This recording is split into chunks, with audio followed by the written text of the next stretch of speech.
ഒരു bank F D ആണ് ലോകത്തിലെ ഏറ്റവും സുരക്ഷിതമായ നിക്ഷേപം എന്ന് വിചാരിക്കാവുന്ന ഒരാളാണ് നിങ്ങളെങ്കിൽ ആ ധാരണ മാറ്റി ചിന്തിക്കാൻ സമയമായി. നമ്മളിൽ ഭൂരിഭാഗം ആളുകളും വളർന്നു വന്നത് ആ ഒരു പരമ്പരാഗത ചിന്താഗതിയിലാണ്. കഷ്ടപ്പെട്ട് അധ്വാനിക്കുന്ന പണം ബാങ്കിൽ കൊണ്ടുപോയി ഇടുന്നു, സുരക്ഷിതമായി പലിശ വാങ്ങുന്നു, രാത്രിയിൽ വലിയ പ്രഷർ ഇല്ലാതെ ഉറങ്ങുന്നു. സത്യം പറഞ്ഞാൽ അതൊരു സമാധാനമുള്ള ഉറക്കമാണ് നമുക്ക് നൽകുന്നത്. പക്ഷേ ഈ ഒരു ചിന്താഗതി നിങ്ങളുടെ സാമ്പത്തിക വളർച്ചയെയും സമ്പാദ്യത്തെയും പതിയെ പുറകോട്ട് വലിക്കുന്നുണ്ടെങ്കിലോ? നാണയപ്പെരുപ്പം അല്ലെങ്കിൽ വിലക്കയറ്റം കുതിച്ചുയരുമ്പോൾ നിങ്ങളുടെ എഫ് ഡി പലിശയ്ക്ക് അതിനെ മറികടക്കാൻ സാധിക്കുന്നുണ്ടോ? പണം എവിടെ ഇടണമെന്ന് ചിന്തിക്കുമ്പോൾ ശരിക്കും നമ്മൾ എന്താണ് നോക്കുന്നത്? സുരക്ഷയും അതിനൊപ്പം മികച്ച വരുമാനവും. എഫ് ഡിയേക്കാൾ സുരക്ഷിതമായ അല്ലെങ്കിൽ അതേ സുരക്ഷ നൽകുന്ന അതിനേക്കാൾ ഉയർന്ന വരുമാനം തരാൻ സാധ്യതയുള്ള മറ്റൊരു വഴി നമ്മുടെ മുമ്പിൽ വിപണിയിലുണ്ട് എന്ന് പറഞ്ഞാൽ നിങ്ങൾ വിശ്വസിക്കുമോ? ബോണ്ടുകൾ എന്ന് കേൾക്കുമ്പോൾ തന്നെ പല മലയാളികളുടെ മനസ്സിലൊരു ഭയമാണ്. വൻകിട വ്യവസായികൾക്കും വലിയ കോർപ്പറേറ്റ് സ്ഥാപനങ്ങൾക്കും മാത്രം കളിക്കാനുള്ള ഒരു സങ്കീർണമായ കളിക്കളമാണ് ബോണ്ട് വിപണി എന്ന് നമ്മൾ കരുതി വെച്ചിരിക്കുകയാണ്. അങ്ങനെയല്ല. നമ്മൾ വിഷയം ശരിയായി മനസ്സിലാക്കാതെ അനാവശ്യ ഭയം കാരണം ദൂരെ മാറി നിൽക്കുകയാണ് ചെയ്യുന്നത്. ഇതൊരു പേടിക്കേണ്ട കാര്യവുമല്ല, ചെറിയ കാര്യവുമല്ല. ആളുകൾക്കിടയിൽ ബോണ്ടുകളെ കുറിച്ച് പ്രധാനമായി 3 വലിയ തെറ്റിദ്ധാരണകൾ നിലനിൽക്കുന്നുണ്ട്. ഇന്ന് ആ മിഥ്യകൾ നമുക്ക് ഓരോന്നായി നോക്കാം. ആദ്യത്തെ കാര്യം, ബാങ്ക് എഫ് ഡിയേക്കാൾ സുരക്ഷിതമായ മറ്റൊരു വഴിയും ഇന്ത്യയിൽ ഇല്ല എന്ന ചിന്തയാണ്. ഇത് സത്യമാണോ? എന്നാൽ നമുക്കൊന്ന് വിശകലനം ചെയ്ത് നോക്കാം. ഇന്ത്യയിലെ ഏതൊരു വാണിജ്യ ബാങ്കും തകർന്നാൽ DICGC അഥവാ deposit insurance and credit guarantee corporation നിബന്ധനകൾ പ്രകാരം നിങ്ങളുടെ അക്കൗണ്ടിലുള്ള തുകയ്ക്ക് പരമാവധി 5 ലക്ഷം രൂപ വരെ മാത്രമാണ് ഇൻഷുറൻസ് പരിരക്ഷ ലഭിക്കുന്നത്. അതായത് ഒരു ബാങ്കിൽ നിങ്ങൾ 10 ലക്ഷം രൂപ FDI നിക്ഷേപിച്ചു എന്ന് കരുതുക. എങ്ങാനും ആ ബാങ്ക് സാമ്പത്തിക പ്രതിസന്ധിയിലായാൽ 5 ലക്ഷം രൂപ മാത്രമാണ് നിങ്ങൾക്ക് നിയമപരമായി തിരികെ ലഭിക്കാൻ ഉറപ്പുള്ളത്. ബാക്കി തുകയുടെ കാര്യം വലിയൊരു അനിശ്ചിതത്വത്തിലാണ്. ഇനി നമുക്ക് ഗവൺമെന്റ് ഓഫ് ഇന്ത്യ പുറത്തിറക്കുന്ന ഗവൺമെന്റ് ബോണ്ടുകൾ അല്ലെങ്കിൽ ജിസെക്സ് പരിശോധിക്കാം. കേന്ദ്ര സർക്കാരാണ് ഈ ബോണ്ടുകൾക്ക് പൂർണ്ണ ഉത്തരവാദിത്വവും ഗ്യാരണ്ടിയും നൽകുന്നത്. ഇന്ത്യ എന്ന രാജ്യം സാമ്പത്തികമായി പൂർണ്ണമായി തകരാത്തിടത്തോളം കാലം ഈ പണം 100% സുരക്ഷിതമാണ്. അതായത് ഒരു വലിയ വാണിജ്യ ബാങ്കിന്റെ സാമ്പത്തിക ഭദ്രതയേക്കാൾ ഉയർന്ന സുരക്ഷിതത്വമാണ് കേന്ദ്ര സർക്കാരിന്റെ ബോണ്ടുകൾക്കുള്ളതെന്ന് സാരം. ഇനി നമുക്ക് ഡേറ്റ പരിശോധിക്കാം. SBI ഡേറ്റ പ്രകാരം 2026 ഓഗസ്റ്റ് മാസത്തിലെ കണക്കനുസരിച്ച് ഇന്ത്യയിലെ ഏറ്റവും വലിയ പൊതുമേഖലാ ബാങ്കായ SBIയിൽ ഒരു വർഷത്തെ സാധാരണ FDക്ക് ലഭിക്കുന്ന പലിശ നിരക്ക് 6.25%. 2 വർഷത്തെ FDക്ക് ഇത് 6.4%. അതേസമയം 10-year ജിസെക്സ് ഈൽഡ് ഡേറ്റ പ്രകാരം 2026 ഓഗസ്റ്റ് 7 കണക്കനുസരിച്ച് 10 വർഷത്തെ ഇന്ത്യൻ ഗവൺമെന്റ് ബോണ്ടുകളുടെ ഈൽഡ് 6.78%. കണ്ടോ? കേന്ദ്ര സർക്കാരിന്റെ നേരിട്ടുള്ള ബോണ്ടുകൾ ബാങ്ക് FDയേക്കാൾ ഉയർന്ന വരുമാനം നൽകുന്നുണ്ട്. സുരക്ഷ കൂടുതലുള്ള ഒരു വഴി മുന്നിലുള്ളപ്പോൾ നമ്മൾ ബാങ്ക് FDയിൽ മാത്രം ഒതുങ്ങി നിൽക്കുകയാണ് ചെയ്യുന്നത്.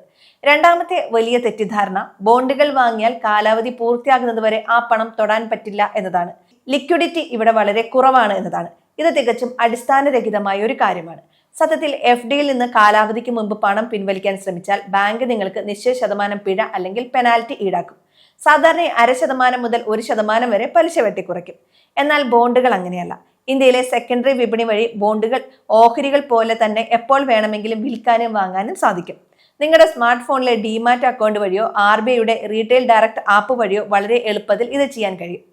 അതും ഒരു ബാങ്ക് ശാഖ പോലും സന്ദർശിക്കാതെ വീട്ടിലിരുന്ന് ചെയ്യാം. നമ്മൾ എപ്പോഴും കരുതുന്നത് ഇത് സങ്കീർണമായ സാങ്കേതിക പ്രക്രിയയാണെന്നാണ്. ഇനി മൂന്നാമത്തെ തെറ്റിദ്ധാരണ നമുക്ക് നോക്കാം.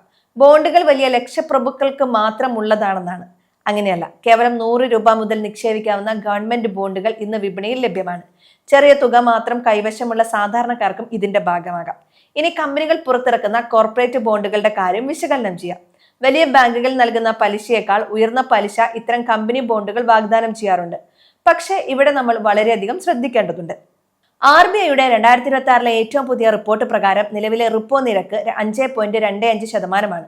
RBI പലിശ നിരക്കുകളിൽ കുറവ് വരുത്തുമ്പോൾ ബാങ്കുകൾ സ്വാഭാവികമായും FD പലിശ നിരക്ക് കുറയ്ക്കാൻ തുടങ്ങും. എന്നാൽ ഉയർന്ന പലിശ തരുന്ന ബോണ്ടുകളിൽ നിക്ഷേപിക്കുന്നത് ദീർഘകാലാടിസ്ഥാനത്തിൽ ആ ഉയർന്ന വരുമാനം ഉറപ്പിച്ചു നിർത്താൻ സഹായിക്കും. എങ്കിലും കോർപ്പറേറ്റ് ബോണ്ടുകൾ തിരഞ്ഞെടുക്കുമ്പോൾ അവയുടെ ക്രെഡിറ്റ് റേറ്റിംഗ് നിർണായകമാണ്. AAA അല്ലെങ്കിൽ AA+ റേറ്റിംഗ് ഉള്ള സ്ഥാപനങ്ങളുടെ ബോണ്ടുകൾ മാത്രം വാച്ച് ലിസ്റ്റിൽ ഉൾപ്പെടുത്തുക. റേറ്റിംഗ് കുറഞ്ഞ കമ്പനി ബോണ്ടുകളിൽ ഉയർന്ന പലിശ വാഗ്ദാനം ചെയ്താലും അവിടെ ക്രെഡിറ്റ് റിസ്ക് അല്ലെങ്കിൽ കമ്പനി പണം തിരികെ തരാതിരിക്കാനുള്ള സാധ്യത കൂടുതലാണ്. അതുകൊണ്ട് കണ്ണടച്ച് ഉയർന്ന പലിശയ്ക്ക് പുറകെ പോകരുത്. ഒരു സാധാരണ ഉദാഹരണം നമുക്ക് പറഞ്ഞു നോക്കാം. നമ്മൾ ഗ്രാമത്തിലെ ഒരു പ്രാദേശിക ചായക്കടയിൽ ഇരിക്കുകയാണെന്ന് കരുതുക. നിങ്ങൾ ഒരു പാൽക്കാരിൽ നിന്ന് നേരിട്ട് പാൽ വാങ്ങുന്നതും ഇടനിലക്കാരനായ ഒരു വലിയ ഡയറി ഏജൻസി വഴി പാൽ വാങ്ങുന്നതും തമ്മിൽ വലിയ വ്യത്യാസമുണ്ട്. ബാങ്ക് FD എന്നത് ആ ഇടനിലക്കാരനെ പോലെയാണ്. ബാങ്ക് നിങ്ങളിൽ നിന്ന് കുറഞ്ഞ പലിശയ്ക്ക് പണം സ്വീകരിക്കുന്നു. തുടർന്ന് ആ പണം ഉപയോഗിച്ച് സർക്കാരിന്റെയോ വലിയ കോർപ്പറേറ്റ് കമ്പനികളുടെയോ ബോണ്ടുകളിൽ ബാങ്ക് നിക്ഷേപിക്കുന്നു, അല്ലെങ്കിൽ അവർക്ക് കടം നൽകുന്നു. ബാങ്ക് ഇടയിൽ നിന്ന് വലിയൊരു ലാഭം എടുത്ത ശേഷം ചെറിയൊരു വിഹിതം പലിശയായി നിങ്ങൾക്ക് തരുന്നു. എന്നാൽ നിങ്ങൾ നേരിട്ട് ബോണ്ടുകൾ വാങ്ങുമ്പോൾ ആ ഇടനിലക്കാരനായ ബാങ്കിനെ ഒഴിവാക്കി സർക്കാരുമായോ വലിയ സ്ഥാപനങ്ങളുമായോ നേരിട്ട് ഇടപാടിൽ ഏർപ്പെടുകയാണ്. ഇടനിലക്കാരൻ കൊണ്ടുപോയിരുന്ന ലാഭം മുഴുവൻ നിങ്ങളുടെ പോക്കറ്റിലേക്ക് വരും. ഇതാണ് ഇതിന്റെ ലളിതമായ വിശദീകരണം. ബാങ്കുകൾ ചെയ്യുന്ന അതേ കാര്യം നമുക്ക് നേരിട്ട് ചെയ്യാൻ കഴിയുമ്പോൾ നമ്മൾ എന്തുകൊണ്ടാണ് അത് ചെയ്യാത്തത്? അത് കേവലം അറിവില്ലായ്മ കൊണ്ടും ശരിയായ വിവരങ്ങൾ ലഭിക്കാത്തത് കൊണ്ടും മാത്രമാണ്. സാമ്പത്തിക സാക്ഷരത ഇല്ലാത്തത് കൊണ്ടാണ് നമ്മൾ അനാവശ്യമായി ഭയപ്പെടുന്നത്. ഇത് കേൾക്കുമ്പോൾ നിങ്ങളുടെ സമ്പാദ്യം മുഴുവൻ FDയിൽ നിന്ന് പിൻവലിച്ച് ഉടൻ തന്നെ ബോണ്ടുകളിലേക്ക് മാറ്റണം എന്നാണോ ചിന്തിക്കുന്നത്? സാമ്പത്തിക തീരുമാനങ്ങളിൽ ഒരിക്കലും നമ്മൾ തിടുക്കം കാണിച്ച് വൈകാരികമായി പ്രവർത്തിക്കാൻ പാടില്ല. നമ്മൾ മനസ്സിലാക്കേണ്ടത് അസറ്റ് അലോക്കേഷൻ അല്ലെങ്കിൽ നിക്ഷേപ വൈവിധ്യവൽക്കരണത്തിന്റെ പ്രാധാന്യമാണ്. ഒരു ശരാശരി മലയാളി കുടുംബത്തിന്റെ കാര്യമെടുക്കാം. പ്രതിമാസം ശമ്പളം വാങ്ങുന്ന IT ജീവനക്കാരൻ അല്ലെങ്കിൽ ഒരു ചെറിയ ബിസിനസ് നടത്തുന്നയാൾ, വീട്ടുവായ്പയുടെ EMI അടയ്ക്കുന്നയാൾ, അവർക്ക് പെട്ടെന്ന് ആവശ്യം വന്നാൽ തുക പിൻവലിക്കാൻ ബാങ്ക് FDയോ സേവിങ്സ് അക്കൗണ്ടോ വേണം. അത് അത്യാവശ്യ ഫണ്ടാണ്, അല്ലെങ്കിൽ എമർജൻസി ഫണ്ടാണ്. എന്നാൽ നിങ്ങളുടെ ദീർഘകാല സമ്പാദ്യത്തിന്റെ ഒരു വിഹിതം FDയെ മാത്രം ആശ്രയിക്കാതെ ഉയർന്ന സുരക്ഷയും മികച്ച ഈൽഡും നൽകുന്ന ഗവൺമെന്റ് ബോണ്ടുകളിലേക്കും ഉയർന്ന റേറ്റിംഗ് ഉള്ള കോർപ്പറേറ്റ് ബോണ്ടുകളിലേക്കും മാറ്റുന്നത് നിങ്ങളുടെ പോർട്ട്ഫോളിയോയുടെ മൊത്തത്തിലുള്ള ആദായം വർദ്ധിപ്പിക്കും. 6.78% സുരക്ഷിതമായ ഗവൺമെന്റ് ഈൽഡ് വിപണിയിൽ ലഭ്യമായിരിക്കുമ്പോൾ 6.25% മാത്രം നിങ്ങളുടെ മുഴുവൻ പണവും ഉറപ്പിച്ചു നിർത്തുന്നതാണോ നല്ലതെന്ന് ആലോചിക്കാനുള്ള സമയമാണ് ഇപ്പോൾ. അനാവശ്യമായ ഭയവും അറിവില്ലായ്മയും കാരണം മികച്ച അവസരങ്ങൾ നഷ്ടപ്പെടുത്തരുത്. ഏതൊരു സാമ്പത്തിക തീരുമാനവും നിങ്ങളുടെ വ്യക്തിപരമായ ലക്ഷ്യങ്ങൾക്കും റിസ്ക് എടുക്കാനുള്ള ശേഷിക്കും അനുസരിച്ചായിരിക്കണം.